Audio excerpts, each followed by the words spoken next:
1998 থেকে 1993 কংগ্রেসের জোট পিরিয়ড, সেই কালো দিনের ডুগডুগি কে বাজিয়েছেন? কমিউনিস্টরা। একটা এভিডেন্স আপনাদের সামনে তুলে ধরছি, চাইলেন তো মানিক সরকারের কাছে বা জিতেন চৌধুরীর কাছে এই জবাবটা দেওয়ার জন্য। আপনারা নিশ্চয়ই ভুলে যাননি সবিতা দেবনাথ 1996 সবিতা দেবনাথ এই যখন জোট পিরিয়ড চলছিল 1998 থেকে 91 এ সবিতা দেবনাথ মারা গেছিল। আপনারা জানেন যে কলেজ লেকে ওনাকে নৃশংসভাবে হত্যা করা হয়েছে।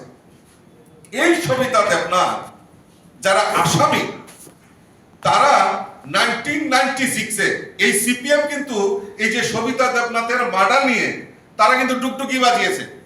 এই কংগ্রেস জোট পিরিয়ডের এই যে মানে যে তাদের যে নৃশংস হত্যা, এই সবিতা হত্যা মামলা, সেটা নিয়ে রাজনৈতিক ফায়দা তোলার জন্য তারা প্রচার করেছে। 1996 এ এই সবিতা দেবনাথের যারা আসামি তাদেরকে বেকসুর খালাস করে দেওয়া হয়েছে। সবিতা দেবনাথ কিন্তু তার পরিবার আজ পর্যন্ত বিচার পায়নি। আর মানিক বাবুরা সন্ত্রাসের কথা বলেন, লজ্জা হয় তাদের জন্য।